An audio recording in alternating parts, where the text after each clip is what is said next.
여러분, 혹시 한순간의 말실수나 분노 때문에 오래도록 후회하신 적 있으신가요? 스쳐 지나가는 말 한마디가 평생의 관계를 단절시키고 순간의 화가 돌이킬 수 없는 상처를 남기기도 합니다. 저 역시 이런 경험이 있습니다. 몇 년 전 가족과 사소한 일로 다투다가 순간의 감정에 휩쓸려 돌이킬 수 없는 말을 했던 적이 있어요. 그 말이 나온 순간 상대방의 표정이 굳어지는 것을 보며 아, 잘못했구나 싶었지만 이미 늦었습니다. 그 한마디로 인해 몇 달간 서먹한 시간을 보내야 했죠. 오늘은 부처님의 가르침을 통해 우리가 어떻게 말을 다스리고 분노를 제어할 수 있는지, 그리고 그 지혜가 우리의 삶을 어떻게 바꿀 수 있는지 깊이 나누어 보겠습니다. 부처님께서는 이렇게 말씀하셨습니다. 입에서 나오는 모든 재앙을 막으면 인생의 절반은 이미 지켜낸 것이다. 우리는 종종 말의 무게를 과소평가합니다. 하지만 말은 단순한 소리가 아닙니다. 말은 사람의 마음을 비추는 거울이고 때로는 운명을 바꾸는 힘이 되기도 합니다. 한마디의 칭찬이 누군가의 인생을 밝히기도 하고 한마디의 독설이 오랜 시간의 상처를 남기기도 하지요. 어린 시절을 떠올려 보십시오. 부모님이나 선생님이 건넸던 격려의 말 한마디가 지금까지 마음에 남아있지 않으신가요? 너는 정말 착한 아이야. 내가 하면 잘할 수 있을 거야. 같은 따뜻한 말들이 어려운 순간마다 용기를 주지 않았나요? 반대로 무심코 던진 말이 아직도 가슴 깊이 상처로 남아있지는 않습니까? 너는 왜 이렇게 못하니? 다른 아이들은 다 잘하는데. 같은 말들이 얼마나 오랫동안 마음을 짓눌렀는지 기억하실 겁니다. 그렇습니다. 말은 시간이 지나도 지워지지 않고 사람의 마음속에 오랫동안 각인됩니다. 좋은 말은 평생의 자산이 되고 나쁜 말은 평생의 짐이 됩니다. 그렇기에 우리는 말을 신중히 해야 하고 그 무게를 늘 자각해야 합니다. 특히 가까운 사이일수록 더욱 조심해야 합니다. 가족이나 친구 사이에서는 이 정도야 괜찮겠지라고 생각하며 함부로 말하는 경우가 많은데 오히려 가까운 사이의 말이 더 깊은 상처를 남기기도 합니다. 우리는 흔히 이렇게 생각합니다. 이번만 괜찮겠지. 하지만 작은 불씨 하나가 큰 산불로 번지듯 마음속 작은 분노와 욕망도 방심하는 순간 우리의 삶을 뒤흔듭니다. 부처님은 이렇게 말씀하셨습니다. 작은 잘못이라도 반복되면 큰 업이 된다. 깨달음은 단순히 아는 데서 끝나지 않습니다. 그것은 일상에서 어떻게 실천하느냐에 달려 있습니다. 직장에서 동료의 말에 발끈했을 때, 가족과의 대화 중 목소리가 높아졌을 때 그 순간을 떠올려 보십시오. 만약 잠깐이라도 숨을 고르고 마음을 추스렸다면 그로 인한 후회의 무게가 얼마나 줄어들었을까요? 예를 들어 회사에서 상사가 부당한 지적을 했을 때를 생각해 봅시다. 그 순간 화가 치밀어 올라 바로 반박하고 싶은 마음이 듭니다.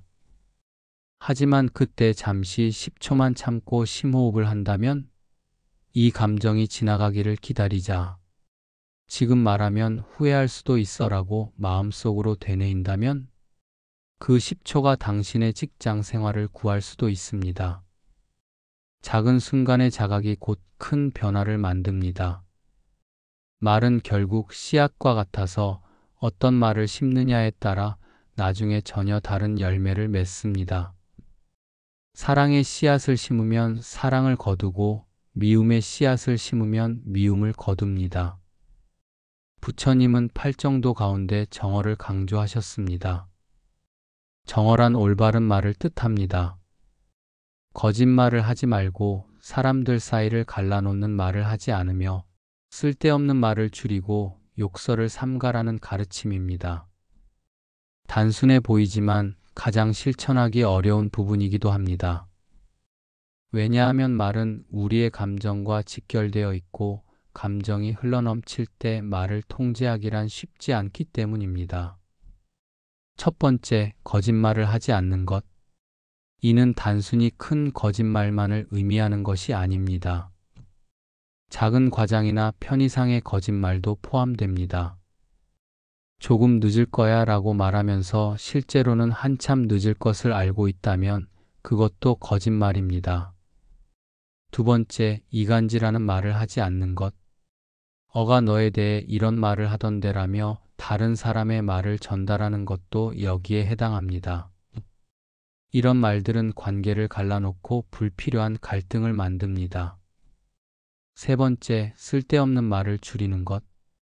SNS에서 무의미한 댓글을 달거나 남의 험담으로 시간을 보내는 것들이 여기에 해당합니다.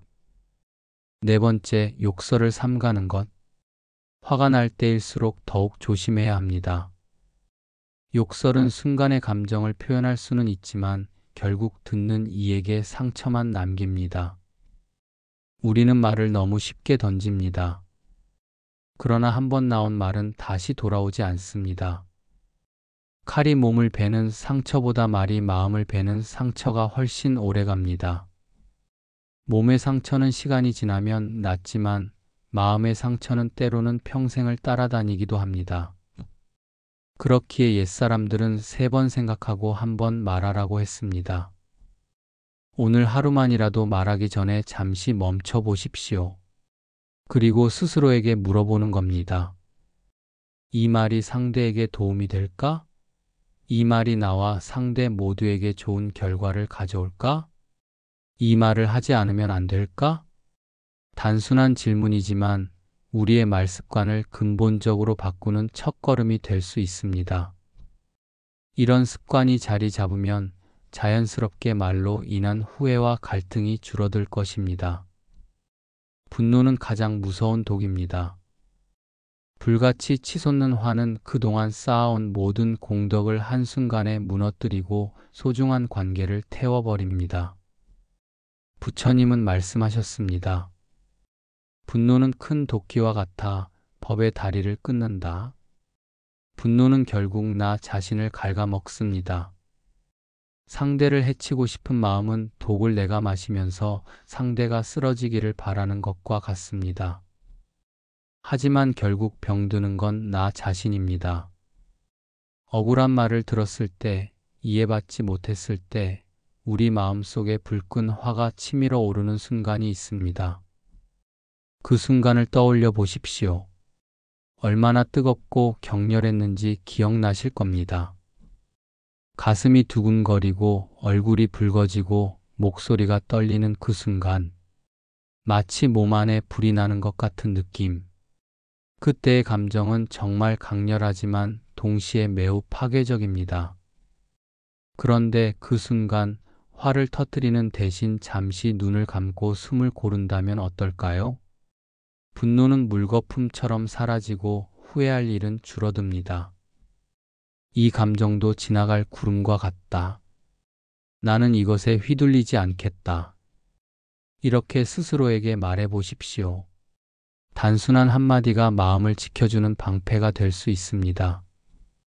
분노는 일시적인 감정입니다. 아무리 강렬해 보여도 시간이 지나면 반드시 사라집니다. 문제는 그 일시적인 감정 때문에 영구적인 상처를 만드는 것입니다. 그렇다면 분노를 어떻게 다스릴 수 있을까요? 부처님은 인욕, 곧 참음을 말씀하셨습니다.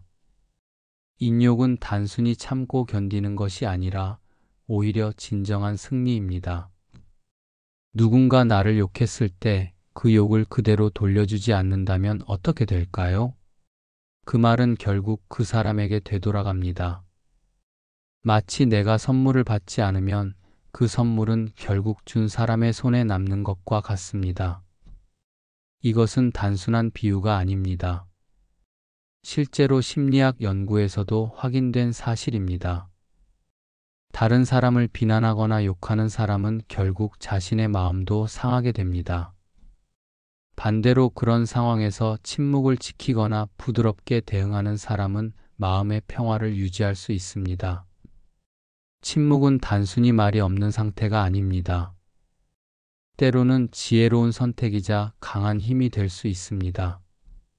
물이 불을 끄듯 인내는 분노를 잠재웁니다. 참는 순간 내 마음은 더욱 단단해지고 내면의 평화는 더욱 넓어집니다. 실제로 누군가와 말다툼을 했던 상황을 떠올려 보십시오. 그때 한 발 물러서 침묵을 지켰다면 상황은 얼마나 달라졌을까요? 대부분의 경우 한쪽에서 침묵을 지키면 다툼은 자연스럽게 가라앉습니다. 참는 것은 결코 약함이 아닙니다. 오히려 진정한 강함입니다. 힘이 있어도 쓰지 않는 것, 할 말이 있어도 참는 것, 이것이야말로 진정한 용기입니다. 인내를 선택하는 순간 당신의 내면은 더욱 성숙해지고 삶의 무게를 견딜 수 있는 힘이 커집니다. 말과 분노를 다스리는 삶은 결국 겸손으로 이어집니다. 남을 존중하는 말은 덕담이 되고 남을 비난하는 말은 독이 됩니다. 겸손은 자신을 낮추는 것이 아니라 관계를 높이는 힘입니다. 진정한 겸손은 자신을 과소평가하는 것이 아니라 스스로의 위치를 바르게 아는 것입니다. 내가 모르는 것이 훨씬 많다는 것을 인정하고 다른 사람에게서 배울 점이 있다는 것을 받아들이는 것입니다. 부처님은 제자들에게 이렇게 말씀하셨습니다. 큰 바위는 바람에 흔들리지 않는다. 지혜로운 이는 칭찬과 비난에도 흔들리지 않는다. 진정한 수행자는 말로 자신을 드러내지 않습니다. 그의 태도와 행동 속에서 자연스럽게 신뢰와 존경이 우러나옵니다. 큰 소리 치지 않아도 사람들이 귀 기울이고 자랑하지 않아도 사람들이 인정하는 그런 모습입니다. 겸손은 결국 마음의 안정으로 이어지고 그 안에서 평온한 삶이 싹트게 됩니다. 다른 사람과 경쟁하거나 비교할 필요가 없으니 마음이 편안해지고 자신을 과시할 필요가 없으니 자연스럽게 진실된 모습을 보일 수 있습니다. 우리 주변에도 있지 않나요? 말은 많지 않지만 그 존재 자체만으로 주변을 따뜻하게 만드는 사람, 큰 소리 치지 않아도 모든 이가 귀 기울이는 사람. 바로 그런 모습이 진정한 지혜로운 삶의 모습입니다. 이제 다시 여러분께 묻습니다. 오늘 하루 여러분은 어떤 말을 입 밖에 내고 어떤 감정을 내려놓으시겠습니까? 말은 인생을 만들고 분노는 삶을 무너뜨립니다. 그러나 인내와 겸손은 내면의 평화를 가져옵니다. 작은 실천부터 시작해 보십시오. 첫째, 화가 날 때 10초만 참아보기. 시계를 보면서 천천히 10을 세어보세요. 그 10초 동안 심호흡을 하면서 이 감정도 지나갈 것이다라고 마음속으로 되뇌어 보세요. 둘째, 말하기 전에 한 번만 더 생각해 보기. 특히 감정이 격해질 때일수록 더욱 신중하게 생각해 보세요. 이 말이 정말 필요한가? 다른 방식으로 표현할 수는 없을까? 셋째, 하루에 한 번은 고마운 말 전하기. 가족에게, 동료에게, 혹은 길에서 만난 사람에게라도 진심 어린 감사의 말을 건네보세요. 고생하세요. 감사합니다. 수고하세요. 같은 간단한 말이라도 좋습니다. 이런 작은 변화들이 쌓여 큰 변화를 만들어냅니다. 이 습관이 지속된다면 어느 순간 분노와 말실수가 줄어들고 당신의 삶은 훨씬 평온해질 것입니다. 변화는 하루아침에 일어나지 않습니다. 하지만 작은 실천이 모여 큰 변화를 만들어냅니다. 처음에는 어색하고 어려울 수 있지만 점차 습관이 되면서 자연스러워질 것입니다. 지금 잠시 눈을 감고 깊게 호흡해 보십시오. 숨을 들이마시며 마음속으로 이렇게 속삭여 보세요. 나는 고요하다. 숨을 내쉬며 이렇게 말해 보세요. 나는 평화롭다. 이 단순한 호흡만으로도 마음은 새로워지고 지금 이 순간이 선물이 됩니다. 호흡은 우리가 항상 할 수 있는 가장 간단하면서도 효과적인 마음 다스리기 방법입니다. 매일 저녁 잠자리에 들기 전 오늘 하루를 돌아보며 이런 호흡 명상을 해 보십시오. 하루 동안 쌓인 마음의 먼지를 털어내고 내일을 위한 맑은 마음을 준비하는 시간이 될 것입니다. 오늘 하루 나는 어떤 말을 했는가? 누군가에게 상처를 주지는 않았는가? 분노에 휩쓸린 순간은 없었는가? 이렇게 하루를 돌아보면서 반성하고 내일은 더 나은 모습이 되겠다고 다짐해 보세요. 호흡을 통해 마음을 다스리고 하루의 마지막을 차분하게 정리하면 내일은 더 밝은 마음으로 시작할 수 있습니다. 이런 작은 습관이 쌓이면서 점점 더 평온한 삶을 살 수 있게 될 것입니다. 오늘도 끝까지 함께 해주셔서 감사합니다. 이 말씀이 여러분의 마음에 작은 울림이 되었다면 구독과 좋아요로 함께 마음을 나누어 주세요. 여러분의 작은 실천이 곧 세상을 밝히는 등불이 됩니다. 다음 시간에도 더 깊은 지혜와 평안을 함께 나누겠습니다. 모든 분들이 말과 마음이 하나 되는 평화로운 하루 보내시길 바랍니다.